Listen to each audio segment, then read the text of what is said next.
La mayor parte de los engranes son fabricados conforme a los sistemas de engranes estándar dados por asociaciones tales como la ACMA, la ASA y la ASME. Los engranes estandarizados son intercambiables y su fabricación es la más económica. Los engranes son generalmente fabricados con ángulos de presión de 20 grados y 25 grados. Debido a que se tienen en existencia algunos sistemas de engranes con ángulo de presión de 14.5 grados, también se fabrican engranes con estos sistemas. Estos engranes corresponden a dientes que tienen una parte con perfil de involuta y el resto con perfil cicloidal. Las partes principales del diente de un engrane recto se vieron en la sección de nomenclatura, donde vimos el paso circular, que es representado por la letra P minúscula y es igual a pi por el diámetro de paso entre el número de engranes, el paso diametral, que está representado por la letra P mayúscula subíndice D, que es igual a número de dientes del engrane entre el diámetro de paso del engrane, o bien el número de dientes del piñón entre el diámetro de paso del piñón. El módulo métrico M es igual al diámetro de paso del engrane entre el número de dientes del engrane, o también el diámetro de paso del piñón entre el número de dientes del piñón. Los engranes helicoidales tienen sus dientes que están inclinados y forman un ángulo con el eje. A este ángulo se le llama ángulo de hélice, y este ángulo está designado con la letra griega alfa. Las formas de los dientes de engranes helicoidales se parecen mucho a las que se describieron para los engranes rectos. La tarea básica es tener en cuenta el efecto del ángulo de la hélice. La hélice de un engrane helicoidal puede ser de mano derecha o de mano izquierda. En una instalación normal, los engranes helicoidales se montarían en ejes paralelos. En este arreglo se requiere que un engrane sea derecho y el otro izquierdo, con ángulos de hélice iguales. Si ambos engranes acoplados son del mismo lado, se les llama engranes helicoidales cruzados. Se prefiere el arreglo de los engranes helicoidales con ejes paralelos porque proporciona una capacidad de transmisión de potencia mucho mayor. La ventaja principal de los engranes helicoidales sobre los engranes rectos es que el engranado es gradual. El contacto se inicia en un extremo del diente, cerca de su punta, y avanza por la cara en una trayectoria de bajada y cruza la línea de paso hacia el flanco inferior del diente, donde sale del engrane.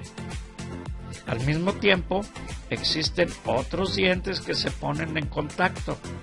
Esto nos da un número promedio de dientes más grande que estén engranados. En los engranes helicoidales necesitamos definir dos ángulos de presión diferentes, además del ángulo de la hélice. Los dos ángulos de presión se relacionan con los tres planos principales, que es el plano tangencial, el plano transversal y el plano normal. En el diseño de un engrane helicoidal hay tres ángulos de interés: el ángulo de la hélice, alfa, el ángulo de presión normal, phi subíndice n, el ángulo de presión transversal, phi subíndice t. Se debe especificar el ángulo de la hélice y uno de los dos ángulos de presión. El ángulo faltante se puede calcular con la siguiente ecuación, donde decimos que la tangente del ángulo de presión normal es igual a la tangente del ángulo de presión transversal por el coseno del ángulo de la hélice. El paso circular y el paso diametral son iguales que para los engranes rectos. El paso circular normal es igual a P minúscula subíndice n y va a ser igual al paso circular por el coseno del ángulo de la hélice. El paso diametral normal es igual al paso diametral entre el coseno del ángulo de la hélice, donde decimos que el paso diametral normal por el paso circular normal va a ser igual a pi. El paso axial es igual a el paso circular entre la tangente del ángulo de la hélice, y eso es igual a pi entre el paso diametral por la tangente del ángulo de la hélice. Las fuerzas componentes en un engrane helicoidal se expresan en dos direcciones diferentes, según se defina el ángulo de presión. Hay dos normas: ángulo de presión phi medido en el plano perpendicular al eje del engrane, o el ángulo de presión phi medido en el plano perpendicular a un diente. Las fuerzas principales que tenemos son la fuerza tangencial, que actúa en dirección tangencial a la superficie de paso del engrane y perpendicular al eje que tiene el engrane. Es la fuerza que en realidad impulsa el engrane. El análisis de esfuerzos y la resistencia a la picadura se relacionan con la magnitud de la fuerza tangencial y se representa por la letra F mayúscula subíndice T.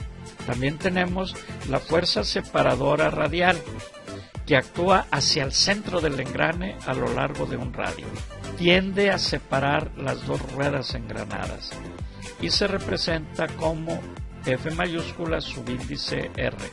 Y la fuerza de empuje axial, que actúa en el plano tangencial y es paralela al eje del engrane. Otro nombre de esta fuerza es empuje.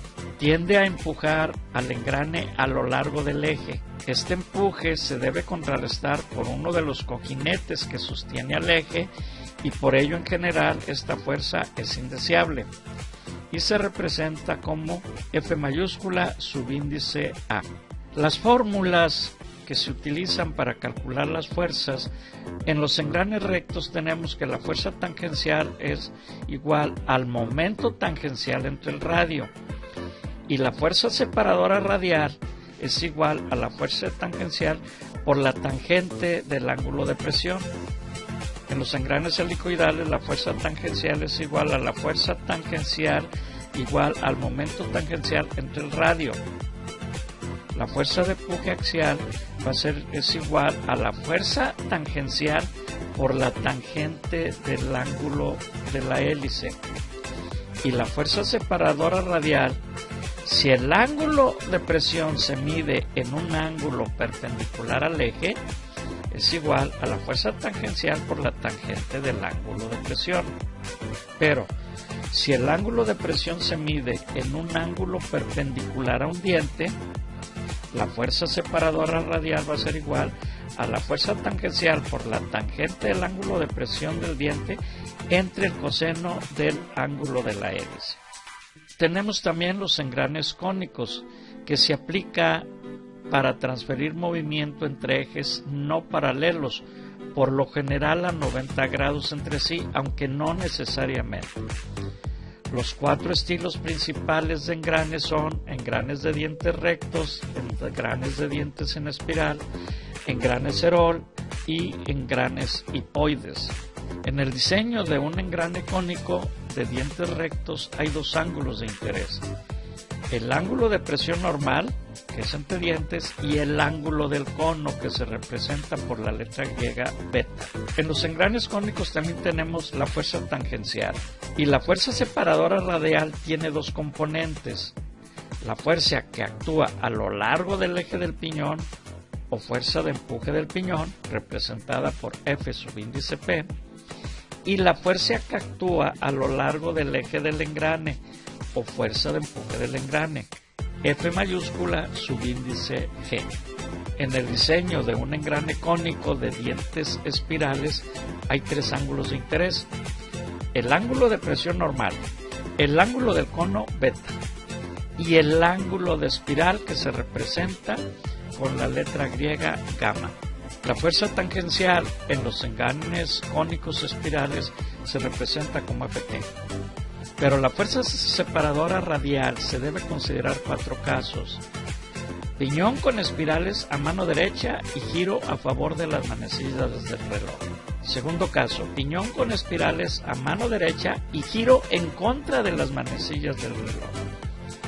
Piñón con espirales a mano izquierda y giro a favor de las manecillas del reloj. Y por último, piñón con espirales a mano izquierda y giro en contra de las manecillas del reloj.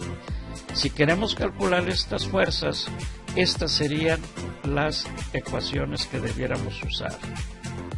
Para los engranes rectos, la fuerza del piñón va a ser igual a la fuerza tangencial por la tangente del ángulo de presión por el seno del ángulo del cono. La fuerza separadora del engrane es igual a la fuerza tangencial por la tangente del ángulo de presión por el coseno del ángulo del cono. Y en el caso de dientes en espiral tenemos para el caso 1, para el caso 2, para el caso 3 y para el caso 4. Estas serían las fórmulas para cada uno de los casos si los dientes están en espiral. Tenemos también los engranes tornillos sin fin, también llamados engranes de gusano. Estos engranes se usan para transmitir movimiento y potencia entre ejes que no se cruzan, por lo general forman entre sí un ángulo de 90 grados. La transmisión consiste en un sinfín o gusano en el eje de alta velocidad que tiene el aspecto general de una rosca de tornillo, una rosca cilíndrica helicoidal. Este sinfín impulsa a una corona que tiene un aspecto parecido al de un engrane helicoidal. Un requisito básico del conjunto de sinfín y corona es que el paso axial del sinfín debe ser igual al paso circular de la corona para que puedan engranar. El ángulo de avance del tornillo sinfín es igual al ángulo de la hélice de la corona. Los sinfines pueden tener una sola rosca, como un tornillo cualquiera, o pueden tener roscas múltiples, en general 2 o 4. Es común indicar el número de roscas con la letra N mayúscula subíndice W. El autobloqueo es la condición en la que el gusano impulsa a la corona, pero si se aplica un par torsional al eje de la corona, el sinfín no gira. En los engranes de dientes rectos, cónicos y helicoidales se considera que son 100% eficientes. Los engranes de tornillo sin fin no son 100% eficientes, por lo que debemos considerar la fricción. En el diseño de un engrane tornillo sin fin hay dos ángulos de interés: el ángulo de presión y el ángulo de avance del tornillo. En los engranes tornillo sin fin se consideran tres tipos de fuerzas: la fuerza tangencial en el tornillo y la fuerza tangencial en el engrane, además de la fuerza separadora radial. Las ecuaciones para la fuerza tangencial en el tornillo es el momento de torsión entre el radio. Para la fuerza tangencial en el engrane consideramos también la fuerza tangencial del tornillo. Y la fuerza separadora radial tenemos la fórmula o ecuación para calcularla en base a la fuerza tangencial del engrane o tomando la fuerza tangencial del tornillo. Aquí también es importante calcular la eficiencia, la cual esta ecuación nos da el cálculo de la eficiencia.